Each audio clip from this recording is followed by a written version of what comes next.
Over the years, as I have traveled and taught at various worship conferences, especially doing like a Q&A panel discussion or just talking to people, one of the questions that I get asked a lot is, how do I stay fresh as a worship leader? How do I keep doing this long term? And it's a great question, because all of us are going to struggle with that idea at some point. The longer we do it, the easier it is just to become rote, if you will, and not really have heart in it. And so how do we keep that going? And I would suggest that the primary issue is your own personal relationship with the Lord. If that's fresh and alive and vibrant, it's going to be a whole lot easier for you to help other people in their relationship with God, which is in essence what a worship leader does, all right? So that's primary, that's number one, that has to be first.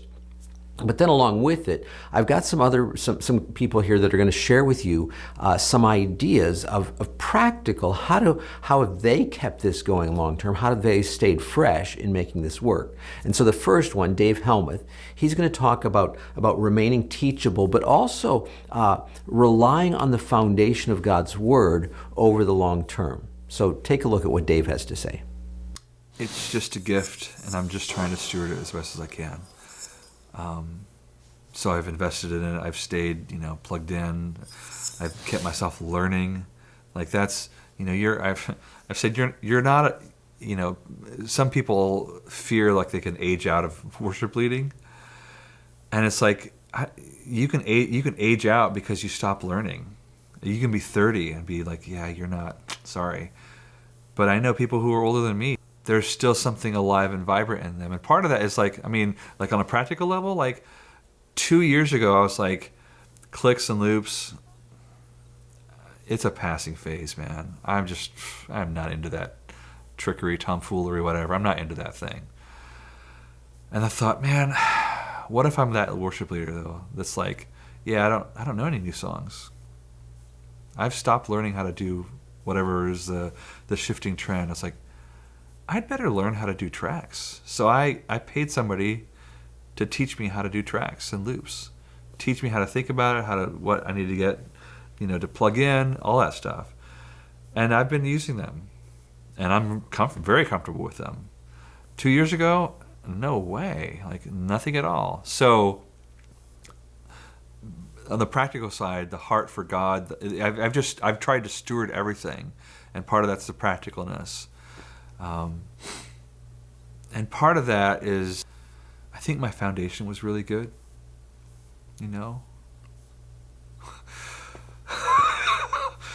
Well,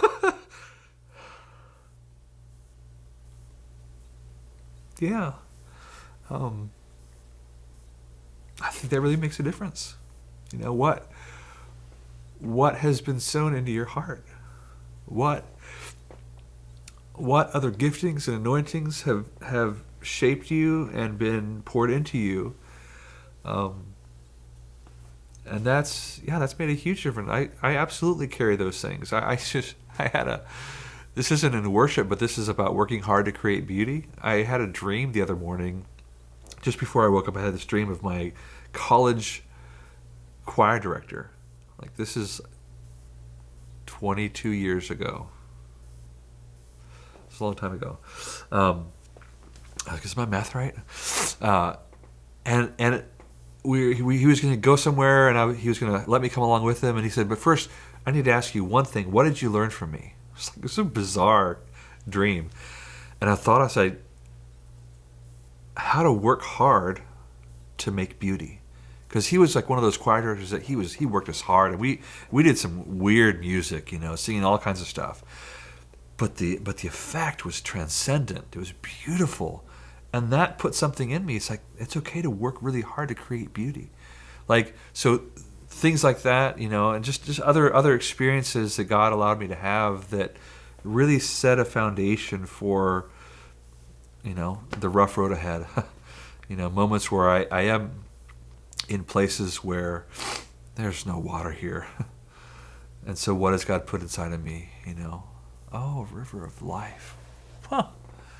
Okay. It's your word, not mine. It's your spirit, not mine. So I'm game for that. Let's do it. I like what he said there at the end. It's your word, not mine. It's truth. And that's what we have to keep relying on, to trust in the truth of God's word. Even when we don't feel it necessarily, this isn't about feelings. It's about being true to what the word actually says. And so I'm going to trust that there is indeed a river of life flowing out of me, as the word says. So even in those times when I'm not feeling it, I'm going to go with the fact that God's word is true. And there are others, and that's the kind of thing that Dave is talking about there, of relying on that firm foundation, especially from his word. But he also talked about remaining open, remaining teachable, if you will. And Kent Henry is going to talk about that concept a little bit right now. Now, I went to a church up in New York, and the worship leader, he's actually a worship administrator and pastor. They have 5 different campuses with 2,500 people. It's a huge, for New York, it's a middle of state. And he had other worship team members came in and stuff, and he said, well, I don't listen to a lot of music, I just don't like it. And the third time he said it, we were in a van coming back from Albany, New York, and I just called him out on it. He's 35 years old. I said, bro, this is not a badge of honor that your worship team, do you listen to worship music? I feel like, are you still listening? And he turned around. He says, Kent, you're right. I need to be called out on that. So are you current? Another story goes with it is my own son-in-law said, I'm going to step out of worship. And he was gone for like 2 years because he's pastoring. And when he came back, it was probably 5 years ago, I just turned 60. He goes, Kent, I really shouldn't have done it like this. You're more current at your age. I think at that point he was 35 or 34 years old. So stay current with what's going on. Also, do you talk to other people about with your gifting and your calling? Some people get isolated, Tom. It's not good for them. Pastors do that for sure. You get a group of people that you have close friends that you talk about worship in the presence of God. Also, have some people at a couple other churches. Maybe you have a best friend in another state, 3 states away. But stay in the river of it.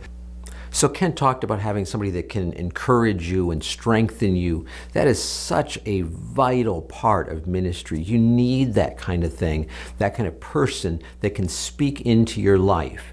And Greg Worzel is going to talk a little bit more about that idea of fellowshipping with other worship leaders, because I think this is really, really important. Take a look at what Greg has to say. I'm not sure why I'm just now discovering this, but I never really did a lot of just fellowship with other worship leaders. I never did that until about 6 years ago. It's been so awesome. I used to just go to conferences and, I'd feel like I'd get filled up there. But that was just, like once a year. Now, as maybe not always weekly, but at least a couple times each month, I get with another group of worship leaders, and it's just so refreshing for me. I can bounce ideas off. I get ideas from them. It's kind of invigorating to hear other people, their ideas, and it just that creativity, and also just that strength that you can just be real with people and talk about issues and hear how their response to different issues is, and it just helps me tremendously. Okay, well, those were a lot of different things to consider for one video. We talked about the whole idea of relying on that firm foundation, especially the foundation of His Word. We talked about continuing to learn and to grow and be open to new things.